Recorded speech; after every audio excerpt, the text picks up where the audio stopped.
Terima kasih, saya Cynthia Rompas masih menemani Anda di Kompas Petang. Saudara Presiden Prabowo Subianto memperingatkan para menteri dan jajaran Kabinet Merah Putih untuk bekerja dengan benar. Prabowo bahkan tegaskan tidak akan segan mengganti mereka jika peringatannya tidak diindahkan. Hal ini disampaikan Prabowo dalam proses sidang Senat Pengukuhan Mahasiswa Baru sekaligus wisuda sarjana di Universitas Kebangsaan Republik Indonesia di Bandung, Jawa Barat pagi tadi. Dalam pidatonya, Prabowo menyinggung soal pergantian menteri akan dilakukan jika sudah 3 kali mendapatkan peringatan. Ia tidak akan mengasihani menteri yang nakal dan memilih mengasihani masyarakat Indonesia yang dirugikan karena kinerja jajarannya.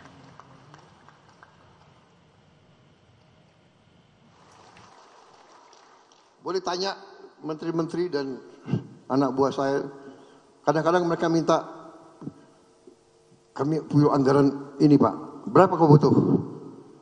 Saya butuh 5T, saya kasih 10. Bayangkan kapan ada presiden kayak begitu itu. Karena anak buah saya hebat-hebat. Ya. Kalau ada 1-2 nakal, saya peringati. Ya kan, 1 kali peringatan masih nakal,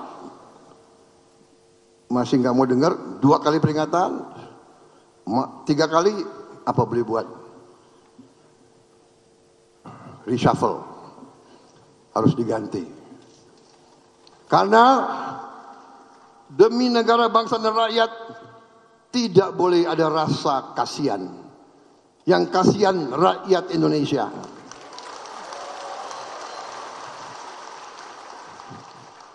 Saya nggak apa-apa dibenci, asal rakyat saya tidak benci saya.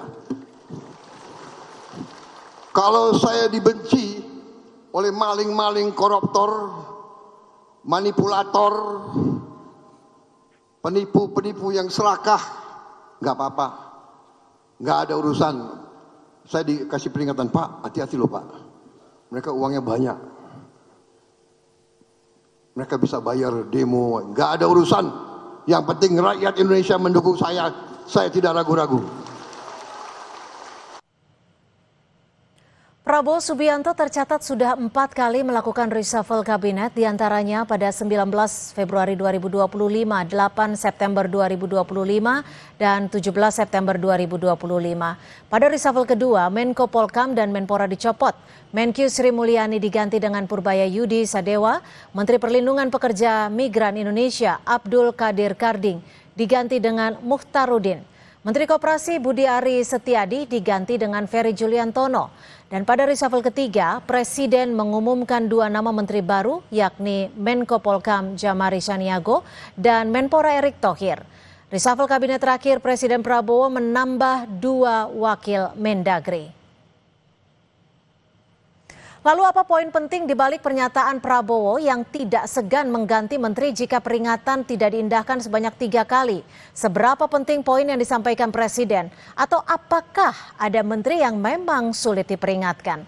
Kita bahas sore ini dalam dialog Kompas Petang. Ahmad Doli Kurnia, Wakil Ketua Umum Partai Golkar, dan juga Kunto Adi Wibowo, analis komunikasi politik dari Universitas Padjadjaran di Bandung, Jawa Barat. Selamat petang Bang Doli, Mas Kunto, terima kasih sudah bergabung bersama kami di Kompas Petang. Selamat sore.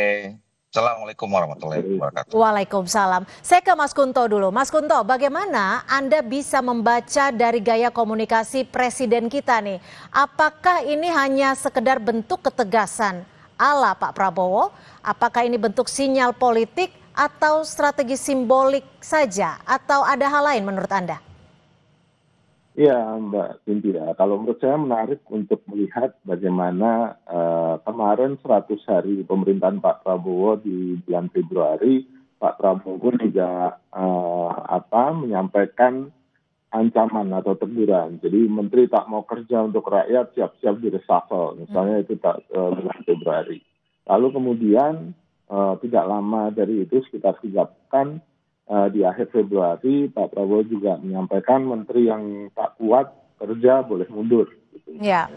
Lalu bulan Maretnya Pak Prabowo secara langsung menegur mantan PCO, ketua PCO, Bang Hasan Nasbi soal teror kepala babi itu, soal komunikasi publik. Lalu juga dia menegur menteri-menterinya soal komunikasi publik. Dan ada banyak lagi. Saya mencatat ada sekitar 5 kali sejak 100 hari pemerintahan Pak Prabowo sampai kemarin 1 tahun pemerintahan Pak Prabowo paling tidak sudah menegur menteri-menterinya gitu sebanyak 5 kali, 6 kali lah dengan yang ini gitu. Jadi menurut saya tidak ada sesuatu yang baru. Ini hanyalah bentuk komitmen ya, Mbak. Kalau saya menilainya ini komitmen Pak Prabowo untuk kemudian membuat anak buahnya kerja dengan baik kan gitu. Apalagi di akhir pidato dia juga menyinggung soal korupsi, penipu, manipulator dan segala macam. Yang menurut saya itu juga menunjuk bahwa ini sebenarnya bukan masalah kinerja biasa, tapi masalah yang penting soal korupsi dan lain-lain. Oke, kalau dari Bang Doli, bagaimana Golkar memandang pernyataan Presiden ini? Apakah ini menurut Bang Doli sama sebagai bentuk pengingat, pengawasan, atau justru sebenarnya ada sinyal politik nih yang ingin disampaikan ke Pak Prabowo? Yang disampaikan oleh Pak Prabowo? Ya, saya kira ini sesuatu yang biasa ya. Sudah dilakukan beberapa kali oleh Pak Prabowo sebagai presiden gitu. Dan dan memang itu harus terus dilakukan ya. Bagaimana supaya sebagai kepala pemerintahan yang punya jajaran di kabinet itu senantiasa mengingatkan bahwa jajaran ini harus bekerja dengan baik gitu, dengan sungguh-sungguh ya, tidak melakukan hal-hal yang di luar aturan gitu ya, termasuk tadi misalnya menyinggung soal bahaya korupsi dan seterusnya gitu. Walaupun sebetulnya ya tanpa ada peringatan pun ya Pak Prabowo bisa saja melakukan reshuffle ya, karena itu hak prerogatifnya beliau. Nah yang kedua ini kan saya kira pesan yang disampaikan menjelang besok 1 tahun persis ya pemerintahan Pak Prabowo gitu. Jadi artinya untuk di tahun yang kedua Pak Prabowo memberikan sinyal bahwa kita harus bekerja lebih serius lagi dibandingkan dengan 1 tahun pertama gitu. Dan saya kira juga kita sama-sama tahu tantangan pembangunan kita ke depan itu tidak bisa dikatakan mudah gitu ya.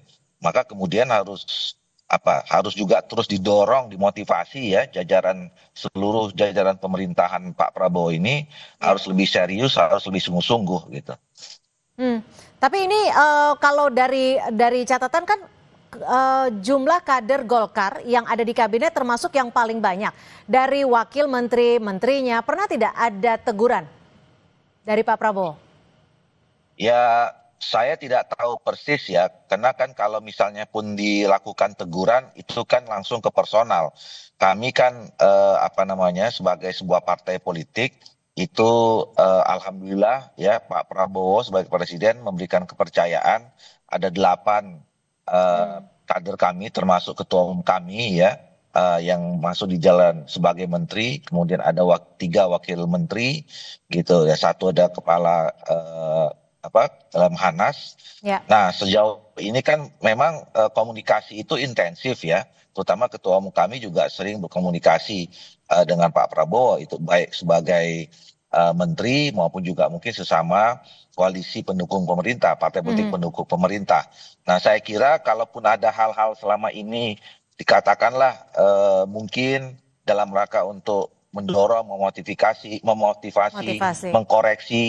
mengkoreksi ya kerja-kerja menteri-menteri yang di jajaran Partai Golkar, tentu itu disampaikan langsung ya, baik itu secara langsung ke yang bersangkutan. Anda menduga akan ada reshuffle tidak, Bang Doli? Ya, itu sekali lagi kalau soal reshuffle kan saya katakan itu berkali-kali hak prerogatifnya Pak Presiden. Baik. Dan itu tidak ada aturan yang menentukan kapan, mau 100 hari, mau 1 tahun. Tapi saya kira ketika tadi dan sudah berkali-kali dikatakan Pak Prabowo ketika sampai pada penilaian Pak Prabowo memang layak untuk diganti, apalagi tadi kan teguran pertama, kedua, ketiga, tanpa teguran pun saya kira itu hak prerogatifnya Pak Presiden. Oke, Mas Kunto, kalau Mas Kunto bisa melihat ini sebagai bentuk peringatan menuju reshuffle kah? Karena kan dengan tegas Pak Prabowo menyampaikan juga bahwa 3 kali peringatan tidak diindahkan, maka saya akan dengan mudah untuk reshuffle gitu. Ya, kalau menurut saya reshuffle dalam waktu dekat masih sangat mungkin. Karena ada satu pos kementerian atau mungkin nanti setelah undang-undangnya jadi BP soal BUMN ini kan gitu, yang masih kosong. Jadi sangat mungkin ada peluang reshuffle. Nah ini sangat efektif nih Mbak, apa yang dilakukan oleh Pak Prabowo untuk kemudian memperingatkan menteri-menterinya untuk bekerja lebih keras. Karena pasti menteri-menterinya juga tahu ada satu lagi kursi yang masih kosong dan sangat mungkin ada reshuffle. Tapi kalau kita lihat rekam jejaknya kan, paling tidak catatan saya ada 3. Ada Gus Miftah yang diperingatkan secara langsung oleh Seskap, lalu kemudian ada Pak Budi Ari, mantan Menkop, yang juga diperingatkan ditegur oleh Pak Prabowo secara langsung soal keanggotaan partai, dan Pak Hasan Nasbi yang ditegur soal komunikasi publiknya.